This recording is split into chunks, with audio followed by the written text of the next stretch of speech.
ინფრასტრუქტურული პროექტები სოფელ გურჯაანში. რა პრობლემები მოგვარდა და რა გამოწვევები რჩება, თემაზე ვცვლად საკრებულოში სოფელ გურჯაანის დეპუტატ ვლადიმერ მუსალბიშვილთან ვისაუბრებთ. გამარჯობა, დიდი მადლობა, რომ მონაწილეობთ ჩვენს გადაცემაში.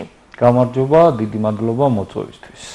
თქვენ როგორც დეპუტატი ცდილობთ დაიცვათ სოფლის ინტერესები თვითმმართველ ორგანოში და საინტერესო არის თქვენი ინიციატივით რა გაკეთდა სოფლის განსავითარებლად. კი ბატონო, მოგახსენებთ. დასაწყისისთვის გეტყვით, რომ სოფელი გურჯაანი არის ერთ-ერთი უძველესი სოფელი. ხშირად არის ხოლმე, რომ ქალაქი გურჯაანი და სოფელი გურჯაანი თითქოს აერთიანებენ ხოლმე. არა და სოფელი გურჯაანი არის უძველესი ტრადიციების მქონე სოფელი. რაც შეეხება ჩემს დეპუტატობის პერიოდს, როდესაც წინა საარჩევნო პერიოდები მქონდა და მოსახლეობის პრობლემების ვისმენდით. ისედაც ძირითადად მეც ხო სოფელ გურჯაანელი ვარ და მე თვითონაც ვიცი რა პრობლემები იყო რა. ეს პრობლემები იყო პირველ რიგში წყალმომარაგება, ეს იყო კატასტროფული მდგომარეობა, ზაფხული რო დგებოდა ეს სოფელში გაუსაძლისი იყო უკვე ყველანაირი. და ძალიან ცნობილი ფრაზა იყო რა დავაშავეთ ზემოწითელმა უბანმა. კი ბატონო. და შემდეგ ანუ როგორ იყო იცით ბატონო დავით სონღულაშვილის ინიციატივით დაიწყო 20 საათიანი წყალმომარაგების სისტემების განვითარება სოფლებში. და კონკრეტულად სანამ მე დეპუტატად წარმადგენენ, მე უკვე მოსამზადებელი სამუშაოები, როგორც ინფრასტრუქტურის სამსახურის უფროს მოსმენილი მქონდა, გაგონილი მქონდა, რომ ამ საკითხზე მუშაობა მიდიოდა. და უკვე დეპუტატად რო გადავედი, მე მაგალითად უკვე მჯეროდა, რომ შეიძლებოდა ეს ამხელა უდიდესი პროექტი განხორციელებულიყო სოფელ გურჯაანში. თავიდან უმრავლესობა იყო ძალიან სკეპტიკურად განწყობილი, იმიტომ რომ თითქმის არ ჯეროდათ რა, თითქმის შეუძლებლად მიიჩნეოდა.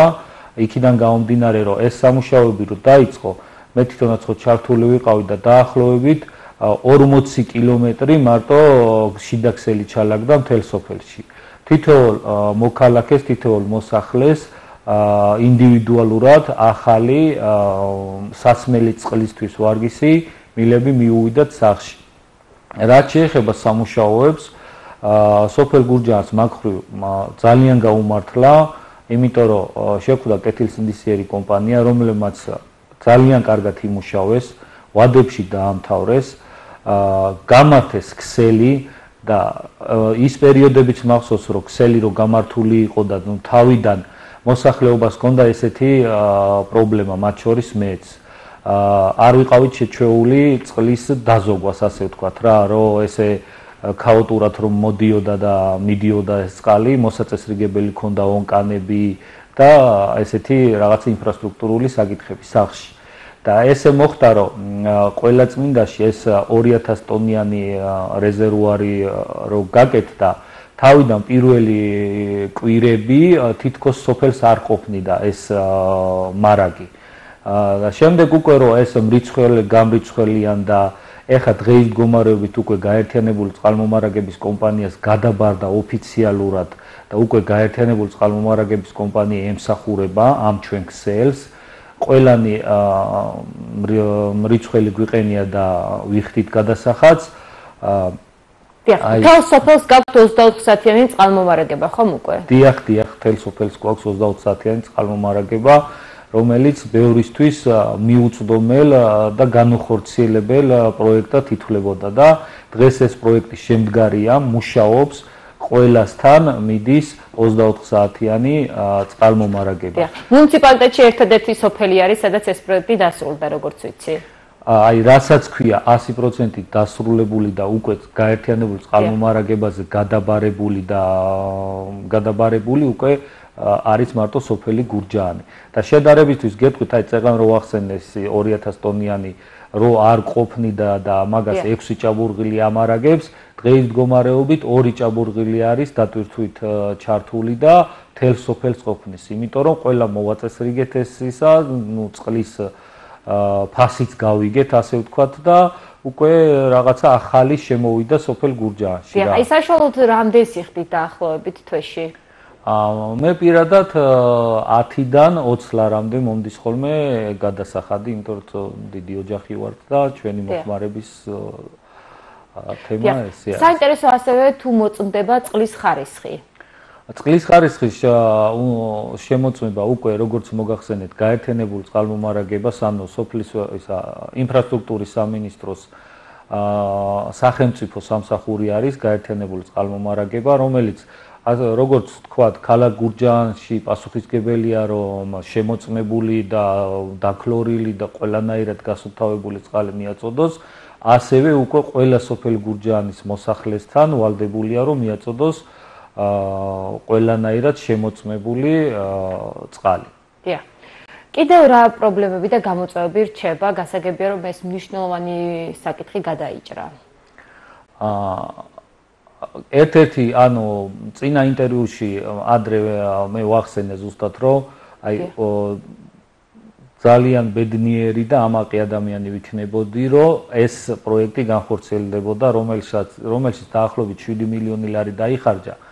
წყლის თემაზე ვსაუბრობ ისევ, მაგრამ 7 მილიონზე მეტი გზებშიც დაიხარჯა, მაგრამ ეს იმდენად მნიშვნელოვანი პროექტი არის, რომ აი ახლა მე უკვე 6 თვეში მიმთავრდება ჩემი სადებუტატო უფლებამოსილება და მე ვფიქრობ, რომ აი ვალმოხდილი დავასრულებ ამ 4 წლიან ციკლს. რატომ აღარ გინდათ იყაროთ კენჭი? არა, ნუ ეს ბევრ რამეზე არის დამოკიდებული რა როგორი ამინდი იქნება პოლიტიკური გუნდი რაც გადაწყვეტავს, ნუ დეპუტატის საქმიანობა ფასდება იმ 4 წელიწადში რა გააკეთა ასე ვთქვათ. და რაც შეეხება ასევე იყო წყალი და გზები. გზები ყველაზე დიდი პრობლემები რაც იყო, ეს იყო მთივლიან თუბანი, დელაბან თუბანი, რომელიც თითოეული აი კილომეტრი, კილომეტრი ნახევარი, აი ყველა შიდა გზებს გულისხმობ. კი, შიდა საუბნო გზები მაქსიმალურად დღეის მდგომარეობით მაგალითად სკოლის უბანში მიმდინარეობს კილომეტრი და 800 შიდა საუბნო ქუჩების მოასფალტება. აი ამ წუთშიც მიმდინარეობს ეგ პროექტი. ესეც ძალიან გრანდიოზული პროექტი არის, უდიდესი პროექტი არის სოფელ გურჯაანის მოსახლეობისთვის. მე როგორც დეპუტატი ვცდილობ სამართლიანად გადანაწილდეს სოფლებზე ის ბიუჯეტი, რომელიც არის ადგილობრივი და ასევე ინფრასტრუქტურის სამინისტროდან წამოსული თანხები. ყოველთვის ჩართული ვარ დისკუსიებში ჩვენ ხელმძღვანელობასთან, რომ სოფელი გურჯაანი არის მოსახლეობით უფრო დიდი სოფელი, შესაბამისად დიდი თანხები სჭირდება და მაქსიმალურად ვცდილობ, რომ სამართლიანად წამოვიღოს სოფელში თანხები. ასევე ეხლა რა მიმართულებაც მე ვფიქრობ, რომ უნდა დაემატოს, ეს არის მინიმუმების მოწყობა, რომელიც უკვე დავიწყეთ სოფელ გურჯაანში. ერთი მოეწყო ყველაწმინდის გზაზე თავისი ინფრასტრუქტურით, სადაც ძალიან გაამართლა და აი რო ავდივარ ხოლმე საღამოს ძალიან სიამოვნებს ბავშვებით არის სავსე და ამ ჯანსაღ ცხოვრების წესს უნდა პოპულარიზაცია გაუწიოთ. ასევე მეორეც მოეწყო ქვემოწითელ უბანში, იქაც სრულად არის დატვირთული და ნელ-ნელა იქნება, ანუ ეს წყლის პრობლემა დავივიწყოთ, პარალელურად გზების თემა ამოუწუროთ. მე მინდა მოსახლეობას უთხრა, რომ აი თითქმის ყველა უბანი ვიცით, მონიშნული გვაქვს, ყველანაირად მუშაობ, რომ დაფინანსებები წამოვიდეს სოფელ გურჯაანში და რაც შეიძლება მალე მოგვარდეს ეს გზის ინფრასტრუქტურული პროექტები. გამოწვევები რა რჩება? გამოწვევები დღეის მდგომარეობით სოფელს რაც აქვს, ერთი საბავშვო ბაღი გვაქვს, კი არა და ორი საბავშვო ბაღი გვაქვს, რომელიც ერთი გავარემონტეთ და კარგ ნორმალურ მდგომარეობაში არის. ერთი ან გასარემონტებელია, ნუ ექსპერტიზა არის მოსაწვევი, ან დასანგრევი და თავიდან ასაშენებელი, ანუ სოფელს ბაღი სჭირდება. და ისევ არის რამდენიმე კი არა ბევრი ქუჩა, რომელსაც სჭირდება მოასფალტება. დღესდღეობით აი როგორც ადგილობრივი თვითმმართველობის კუთხით, რაც შეიძლება რომ ადგილობრივად თვითმმართველობამ გაუკეთოს მოსახლეობას ანუ გარე განათებები თითქმის ბოლოში გავედით, წყალი ბოლოში გავედით, ანუ რჩება ეს განათლება, სპორტი და ეს შიდა საუბნო გზები. თქვა დადგა საკითხი, რომ კიდევ აგირჩიონ დეპუტატად, რას დაჰპირდებით მოსახლეობას? ჯერ მოვლენას წინ გავასწრებთ, დადგეს ეგ საკითხი და რაღაც მაგ საკითხზე მერე ვისაუბროთ. დიახ. წარმატებას გისურვებთ, დიდი მადლობა რომ მიიღეთ ჩვენს გადაცემაში მონაწილეობა. დიდი მადლობა თქვენ.